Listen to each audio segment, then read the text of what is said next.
नमस्कार, जी मध्य प्रदेश छत्तीसगढ़ देख रहे हैं आप। मैं हूं अवधेश कुमार। प्राइम टाइम की शुरुआत करेंगे आज की बड़ी खबर के साथ। बड़ी खबर यह है कि लश्कर आतंकी डेविड हेडली मध्य प्रदेश में रेकी करने के मकसद से इंदौर और उज्जैन आया था।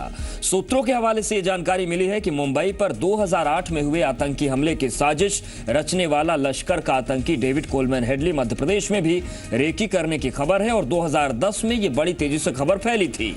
इसकी भनक प्रदेश की इंटेलिजेंस को हेडली के वर्ष 2010 में गिरफ्तार होने के बाद लगी। हालांकि अब तक हेडली ने अपनी बातों में मध्य प्रदेश आने का जिक्र नहीं किया है। सूत्रों की मानी जाए तो प्रदेश पुलिस की इंटेलिजेंस को वर्ष 2009 में यह जानकारी मिली थी कि हेडली मध्य प्रदेश के इंदौर शहर में आया और इस दौरान उसने कुछ लोगों से बातचीत की।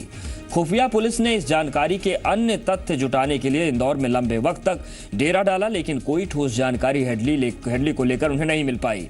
ऐसा माना जाता है कि इंटेलिजेंस को यह पता चला था कि हेडली इंदौर में रुका और वहां से उज्जैन तक आया। इसके बाद वो वापस गया। इस दौरान उसने इंदौर और उज्जैन में कई बार लोगों से बातचीत की और यह जानकारी प्रदेश की इंटेलिजेंस को हेडली के वर्ष 2010 में गिरफ्तार होने के बाद लगी थी। हालांकि मध्य प्रदेश पुलिस के आला अधिकारी इस बाबत कुछ भी कहने से इनकार करते रहे हैं।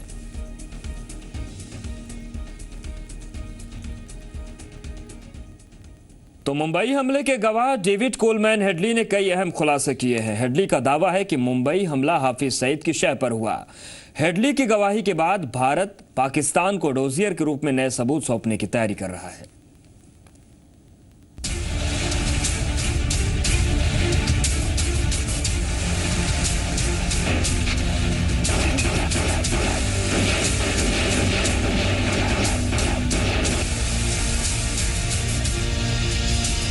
पाकिस्तान अब तक पूरी बेशर्मी के साथ 26 से 11 मुंबई हमलों में हाफिज सईद और ज़कीउर रहमान लखवी जैसे आतंक के आकाओं की भूमिका से इनकार करता रहा है। हमले में आईएसआई की भूमिका को भी वो खारिज करता रहा है। लेकिन इसी हमले में शामिल डेविड कोलमैन हेडली ने जो खुलासा किया है, क्या पाकिस्तान उससे पल्ला झाड़ सकता है?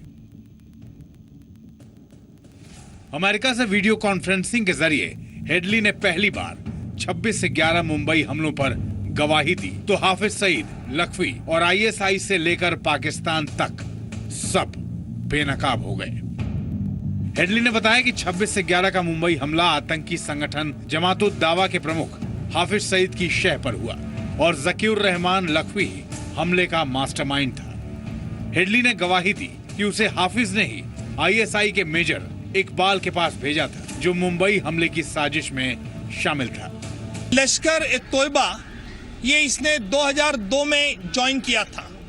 उसने ये भी बताया कि लश्कर ए तोयबा का 2 साल का उसने आर्मी ट्रेनिंग कोर्स कंप्लीट किया और उसमें उसे AK-47 rifle, bomb explosion, recce करने सिखाया गया था। See, it will lead us to very logical conclusion of the case. It is already known that who is involved in the entire case and where are the backgrounds of Headley's all this working system and supports, backup and everything. So it will help us. Pakistan को भी ये समझना चाहिए कि लश्कर ए तोयबा, जैश ए मोहम्मद जैसे elements जो खुले घूमते हैं पाकिस्तान में, जिनका स्टाफ है, अफसर हैं, ऑफिसेज हैं, भाषण हैं, बड़े बड़े समारोह हैं, उनको तुरंत अगर बंदी नहीं बनाया गया, कानून के अंतर्गत प्रोसिक्यूट नहीं किया गया, तो वो खुद इन चीजों का एक विक्टिम बन जाएगा। डेविड कोलमैन हेडली ने यह भी बताया कि वो हाफिज सईद से प्रभावित होकर आतंकी बना और पाकिस्तान में ही उसने आतंक की ट्रेनिंग भी ली। साथ ही उसने 26 से 11 से पहले 7 बार और हमले के बाद 1 बार भारत आने की बात भी कबूल की है। लेकिन सबसे बड़ा सवाल यही है कि क्या इन खुलासों के बाद पाकिस्तान का रुख बदलेगा?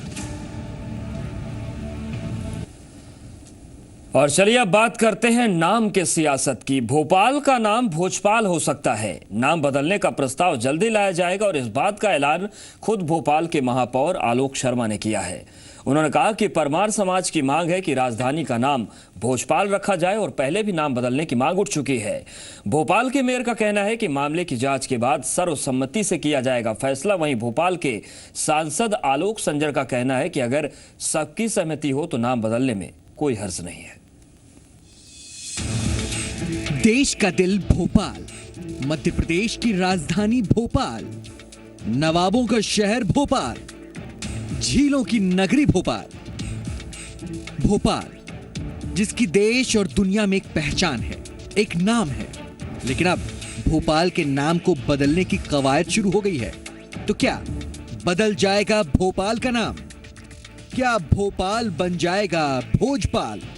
हम ये सवाल इसलिए उठा रहे हैं क्योंकि परमार समाज के कार्यक्रम के दौरान लोगों ने मेयर आलोक शर्मा से ये मांग कर डाली कि भोपाल का नाम बदलकर भोजपाल रख दिया जाए।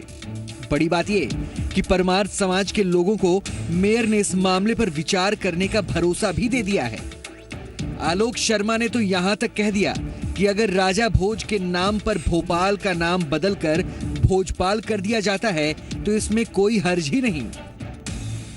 परिषद में भी प्रस्ताव आया था, उस प्रस्ताव का हम परीक्षण करेंगे, उसको एग्जामिन करेंगे, किस प्रकार की दिक्कतें थी, उस दिक्कत को दूर करने के बाद पार्टी फोरम पे चर्चा करने के बाद ही हमारी नगर परिषद आगे का निर्णय लेगी। मेयर से भोपाल को भोजपाल करने की मांग हुई तो उन्होंने मांग पर विचार करने का आश्वासन दे दिया। लेकिन अब इस मांग को भोपाल के सांसद आलोक संजर का भी समर्थन मिल गया है। आलोक संजर का कहना है कि सबकी सहमति से भोपाल का नाम बदला जा सकता है। तो नाम से नहीं है, लेकिन हाँ, भोपाल जो है राजा भोज की नगरी कहा जाता है, तो यदि सब लोगों का सामूहिक निर्णय है तो इसमें कोई आपत्ति नहीं है। भोपाल को भोजपाल करने की मांग उठी तो सियासी गलियारे में खलबली मच गई। कांग्रेस भोपाल का नाम बदलने के सख्त खिलाफ है। बीजेपी पर हमलावर हुई कांग्रेस का आरोप है कि बीजेपी ये सब एक तय एजेंडे के तहत कर रही है। कांग्रेस ने यह भी आरोप लगाया कि बीजेपी भोपाल का नाम बदलकर भोजपाल इसलिए करना चाहती है क्योंकि भोपाल का शॉर्ट फॉर्म बीपीएल है। लेकिन जब ये भोजपाल हो जाएगा तो फिर इसका शॉर्ट फॉर्म बीजेपी हो जाएगा। नाम बदलने के पीछे बीजेपी की यही सियासी हित है। ये कहीं ना कहीं इतिहास के साथ भी छेड़छाड़ और खिलवाड़ करना चाहते हैं। भोजपाल पहले से नाम था, भोपाल की जनता ने, आवाम ने और भोपाल के इतिहास से उन पहलुओं से जुड़े लोगों ने नाम बाद में भोपाल किया गया। मेरा ऐसा मानना है कि कहीं ना कहीं ये भोपाल के नाम के साथ छेड़छाड़ इनकी मंशा राजनीतिक है, ये कम्युनल करना चाहते हैं। अब ऐसे में सवाल ये उठता है कि आखिर भोपाल का नाम बदलने की जरूरत क्या है? क्या भोपाल को भोजपाल करने से कुछ बदल जाएगा? क्या नाम बदलने से भोपाल की पहचान बदल जाएगी? आखिर नाम के पीछे की पॉलिटिक्स क्या है? क्यों हो रही है राजधानी का नाम बदलने पर रण? आशुतोष, जी मीडिया, भोपाल। और आज भोपाल में शिवराज कैबिनेट की अहम बैठक हुई। बैठक में मध्य प्रदेश के 32 टोल पर रोड टैक्स खत्म करने को मंजूरी दी गई है। इसके अलावा अगर बात करें तो रिटायर्ड डॉक्टर विनोद बैरागी की संविदा नियुक्ति बढ़ाई गई और सिंहस्थ को देखते हुए जरूरी सेवाओं के रिटायर कर्मचारियों की जो नियुक्ति है उसे बढ़ाया जा सकेगा। कलेक्टर कमिश्नर से बढ़ा पाएंगे। उज्जैन सिंहस्थ के मद्देनजर मुख्यमंत्री ने ये निर्देश जारी किए हैं। रतलाम में 48 किलोमीटर सड़क की अनुमति दी गई है। इसके साथ ही साथ कैबिनेट की बैठक में ई दक्ष कार्यक्रम के अंतर्गत 15 जिलों में संवर्धों की स्थापना की गई, जिसके लिए 108 पदों को स्वीकृति दी गई है। इसके अलावा अगर बात करें कैबिनेट के फैसलों की तो अनुसूचित जाति जनजाति विभाग के अनुदान प्राप्त स्कूलों में 5वां वेतनमान लागू होगा और 1 जनवरी 1996 से लागू होगा वेतनमान। 5 किश्तों में एरियर दिया जाएगा। प्रदेश के ऐसे 32 पुल जिनकी आय 10 लाख से कम थी टोल की, उन पुलों पर पथकर समाप्त करने का निर्णय मध्य प्रदेश की कैबिनेट के द्वारा आज लिया गया है।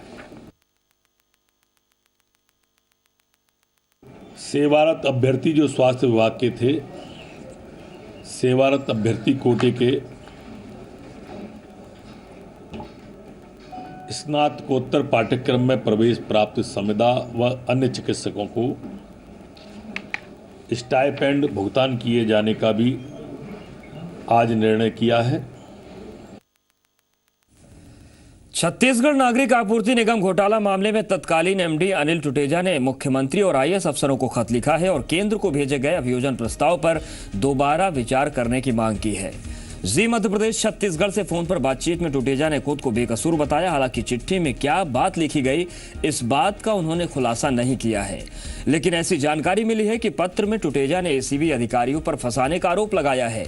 उधर मुख्यमंत्री रमन सिंह का कहना है कि पत्र में उन्होंने अपनी भावनाएं जाहिर की हैं। फिलहाल मामले की जांच चल रही है।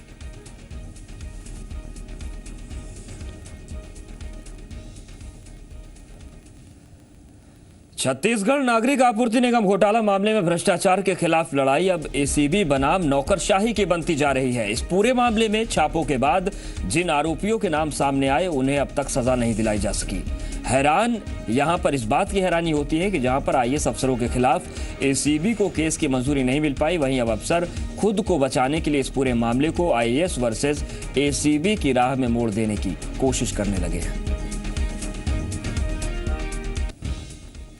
ये जो नान में जो मामला हुआ था, ये भ्रष्टाचार का एक प्रकरण था जो हमारी जानकारी में आया था, उसके खिलाफ में कार्रवाई हुई। ऐसा कोई हमारी जानकारी में पत्र नहीं आया है और हमारे द्वारा जो कार्रवाई की गई है सही कार्रवाई की गई है। छत्तीसगढ़ नागरिक आपूर्ति निगम घोटाले में कब क्या हुआ, चलिए आपको वो बताते हैं। 12 फरवरी 2015 एंटी करप्शन ब्यूरो की टीम ने नागरिक आपूर्ति निगम के 1 दर्जन से ज्यादा दफ्तरों में छापे मारे और मार्कफेड का दफ्तर भी इसमें शामिल है। पहले ही दिन छापे में एसीबी को अलग अलग दफ्तरों और अधिकारियों के घरों से करीब 3 करोड़ 64 लाख रुपए की अवैध रकम बरामद हुई। अगले महीने की बात करें तो मार्च तक केस के तथ्य और सबूत जुटाए गए। फिर हिरासत में लेकर कई लोगों से पूछताछ हुई और करीब 12 लोगों को पहले गिरफ्तार किया गया। गिरफ्तार लोगों को कोर्ट में पेश करने के बाद जब इसकी जांच आगे बढ़ी तब 27 लोगों पर मामला दर्ज हुआ और सभी के खिलाफ सबूत जुटाए गए। 2 आईएएस समेत इसमें 5 राज्य सेवा के अधिकारियों की संलिप्तता उजागर हुई और उनके अभियोजन की स्वीकृति के लिए राज्य शासन और केंद्र सरकार को पत्र लिखा गया।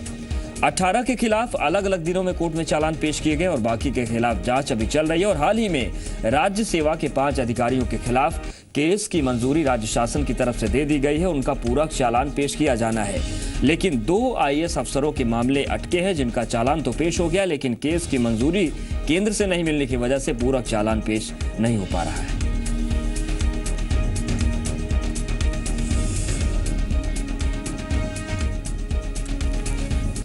तो साल भर बाद इस सुस्त जांच पर अब कई सवाल खड़े हो रहे हैं। सवाल यह है कि आखिर इतने बड़े घोटाले के मामले में इतनी सुस्ती क्यों नजर आ रही है।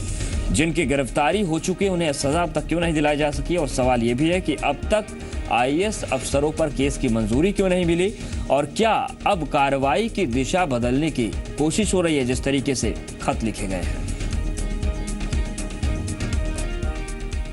और चलिए अब बात करते हैं इंदौर की, जहां के विजयनगर इलाके में मंगल सिटी मॉल से एक विदेशी महिला से रेप की कोशिश और छेड़खानी का मामला सामने आया है। घटना देर रात की है। पीड़ित महिला अपने परिचितों के साथ मॉल में बने पब से खाना खाकर घर लौट रही थी और पीड़ित महिला नीदरलैंड की रहने वाली है। वो अपनी सहेली की शादी में शामिल होने इंदौर आई और पब में अपने दोस्तों के साथ एंजॉय करने पहुंची। युवती वॉशरूम गई थी। इसी दौरान अकेला देखकर मॉल के 2 गार्डों ने अश्लील हरकत करने की कोशिश की। उसके बाद महिला ने शोर मचाया। हालांकि शोर मचाने के बाद आरोपियों को पकड़ लिया गया और पुलिस अब उनसे पूछताछ कर रही है। सिक्योरिटी गार्ड उसने इनके बाथरूम में घुस के इनसे छेड़छाड़ करने की कोशिश की, चिल्लाई तो तत्काल पुलिस इनके साथी लोग पहुंचे, उन्होंने बीच बचाव करके बचाया। वहाँ पे एक अन्य सिक्योरिटी गार्ड था, उसने इन लोगों से मिसबिहेव किया, भगा दिया इस बात को कह। बीजापुर रेप पीड़ित खिलाड़ी के मामले में नया मोड़ सामने आ गया। इस मामले में रेप पीड़ित खिलाड़ी का सुसाइड नोट सामने आया जिसमें उसने लिखा है कि वो आत्महत्या करना चाहती थी। पीड़िता ने हॉस्टल अधीक्षका के नाम जगदलपुर जाने से पहले सुसाइड नोट छोड़ा था। क्या था वो आपको बताते हैं। सॉरी मैम, मुझसे जो गलती हुई उसे माफ कर दो। मैं फिर से गलती नहीं करूंगी, इसलिए मैं इस हॉस्टल और मेरे घर को छोड़कर उस दुनिया में जाना चाहती हूँ जहाँ पापों का अंत हो। उसके आगे उसने लिखा कि मेरे जाने के बाद ना मैं रहूंगी और ना मेरे सपने। सॉरी मैम, मैंने आपको गलती करने से कई बार रोका, लेकिन मेरी अंदर की आत्मा कुछ और कहती है। हमेशा सुसाइड करने का मन करता था, इसलिए जा रही हूं, सॉरी।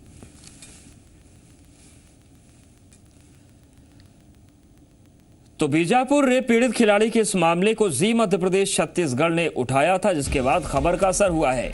प्रदेश के स्कूल शिक्षा मंत्री केदार कश्यप ने कहा कि सरकार महिला कोच की नियुक्ति पर विचार करेगी। केदार कश्यप ने कहा कि उपलब्ध होने पर महिला कोच रखे जाएंगे। आपको बता दें कि जी मध्य प्रदेश छत्तीसगढ़ ने यह सवाल उठाया था कि महिला खिलाड़ियों के लिए क्यों महिला कोच नहीं रखे जाते। भोपाल के एमपी नगर जोन 2 इलाके में पंजाब नेशनल बैंक के सामने युवक से सरेआम लूट से सनसनी फैल गई। प्राइवेट कॉलोनी का चौकीदार कैलाश प्रजापति की माने तो वो सोसाइटी मेंटेनेंस का 67,500 रुपए बैंक में जमा करने जा रहा था, लेकिन बैंक के सामने पहुंचने पर 2 बदमाश उससे रुपए छीनकर फरार हो गए। पुलिस को पीड़ित के बयान पर संदेह है, लिहाजा वो हर एंगल से मामले की छानबीन कर रही है। नहीं है, एक आदमी सूचना देने आया है कि बैंक के पास से उसके किसी ने रकम निकाल ली, मगर उसकी बातचीत के आधार से ऐसा संदेहजनक लग रहा है तो उसकी तस्दीक करके कार्रवाई करेंगे। मेंटेनेंस के इस तरह कोई सामूहिक टाइप का कोई पैसा जमा करने आया था तो वेरीफाई किया जा रहा है कि वास्तव में जमा करने आया था। मेरे को एड्रेस पूछने के बहाने से मेरे को बाहर लेके आए, फिर बाहर लेके थोड़ी दूर बोले कि नहीं इधर नहीं भाई, इधर से बता दे। मैंने कि भाई इधर से सीधे चले जाना, ऐसा करके मैंने बताया। और फिर मेरे को थोड़ी देर एक ने हाथ डाल लिया, बोले अब चुपचाप चले चलना, कुछ बोलना मत, नहीं तो गोली चला देंगे, ऐसा करके उसने बोला। कितने लोग थे? 2 लड़के थे। कितने रुपए आपसे? 67,500। अगर आप एटीएम में पैसा निकालने जाते हैं तो जरा सावधान हो जाइए, क्योंकि एटीएम के आसपास मौजूद बदमाशों की आप पर पैनी नजर है। ये बदमाश भोले भाले लोगों का कार्ड बदलकर अपना निशाना बना रहे हैं। ग्वालियर में यूपी के रहने वाले एक छात्र का एटीएम कार्ड बदलकर बदमाशों ने हजारों रुपए निकाल लिए। राघवेंद्र सिंह परमार इन दिनों ग्वालियर में रहकर पढ़ाई कर रहे हैं और राघवेंद्र ने बताया कि 29 जनवरी को उन्होंने तानसेन नगर के पीएनबी के एटीएम से रुपए निकाले। रुपए निकालने के बाद राघवेंद्र ने कार्ड को मशीन पर ही रखकर नोट गिनना शुरू कर दिया था। इसी दौरान किसी ने उनके एटीएम कार्ड की जगह दूसरे एटीएम कार्ड रख दिया और राघवेंद्र ने बिना ध्यान दिए एटीएम कार्ड को अपने जेब में रखकर यूपी में अपने घर चला गया। घर पर जाने के बाद राघवेंद्र ने अपना मोबाइल फोन बंद कर दिया। 6 फरवरी को राघवेंद्र जब वापस ग्वालियर लौटा तो उसने अपना मोबाइल चालू किया, जिसके बाद उसके मोबाइल पर ट्रांजैक्शन के मैसेज आने लगे। राघवेंद्र के अकाउंट से 20,000 रुपए से ज्यादा की रकम निकाल ली गई। तब राघवेंद्र को एहसास हुआ कि उसके साथ जालसाजी हुई है। सोमवार को राघवेंद्र ने ग्वालियर पुलिस और IT सेल की मदद मांगी है।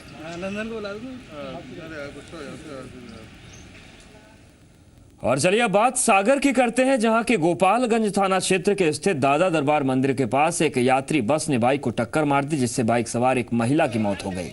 घटना की सूचना मिलने के बाद मौके पर पहुंची पुलिस ने बस को कब्जे में ले लिया है और बताया जा रहा है कि राहतगढ़ तहसील के खेजरा गांव की रहने वाली मनीषा लोधी कोर्ट के काम से शहर जा रही थी और इसी दौरान रास्ते में वो हादसे का शिकार हो गई, जबकि बाइक चला रहा शख्स घायल है, जिसे जिला अस्पताल में भर्ती करवाया गया है।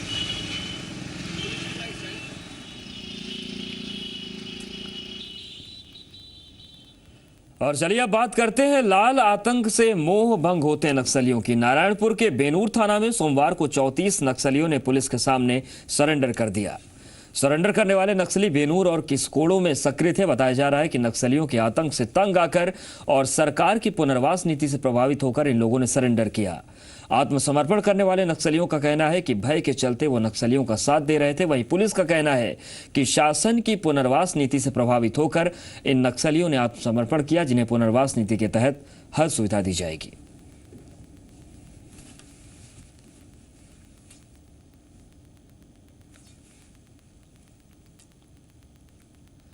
और चलिए बात जांजगीर की, जहां पर आयोजित जाजलदे लोक महोत्सव और एग्रीटेक कृषि मेला 2016 के समापन समारोह में मुख्यमंत्री रमन सिंह शामिल हुए। इस दौरान मुख्यमंत्री ने जांजगीर वासियों को 20 करोड़ के विकास कार्यों की सौगात दी। उन्होंने जांजगीर वासियों को कृषि महाविद्यालय के लिए नवनिर्मित भवन, रैन बसेरा, वाटर एटीएम, सर्व सुविधा युक्त सामुदायिक भवन, कौशल विकास के लिए लाइवलीहुड कॉलेज में JNM प्रशिक्षण केंद्र का तोहफा दिया। इस मौके पर मुख्यमंत्री रमन सिंह ने कहा कि जांजगीर चांपा जिला कृषि शिक्षा और कौशल उन्नयन के क्षेत्र में तेजी से विकास कर रहा है। उन्होंने जाजलदे लोक महोत्सव के बेहतरीन आयोजन के लिए जिला प्रशासन और जनप्रतिनिधियों को बधाई दी।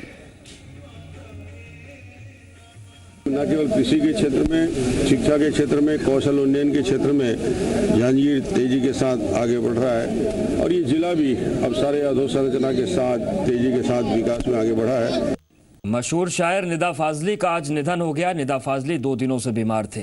निदा फाजली को 2013 में पद्मश्री से सम्मानित किया गया था। मशहूर शायर और गीतकार निदा फाजली नहीं रहे। उन्हें सांस लेने में तकलीफ थी। 77 साल के निदा फाजली 2 दिनों से बीमार चल रहे थे। मुक्तदा हसन निदा फाजली का जन्म दिल्ली के एक कश्मीरी परिवार में हुआ था, लेकिन शुरुआती पढ़ाई ग्वालियर में हुई। बंटवारे के वक्त उनके माता पिता पाकिस्तान चले गए, लेकिन फाजली भारत में ही रहे। निदा फाजली ने अपने फिल्मी करियर की शुरुआत फिल्म रजिया सुल्ताना के गीत लिखकर की। निदा फाजली को 2013 में पद्मश्री सम्मान से नवाजा गया था। देखिए, निदा साहब एक शायर ही नहीं थे, एक कौमी सरमाया भी थे। ये लॉस जो हुआ है सिर्फ उर्दू या हिंदी का नहीं हुआ, बल्कि पूरे देश का लॉस हो गया।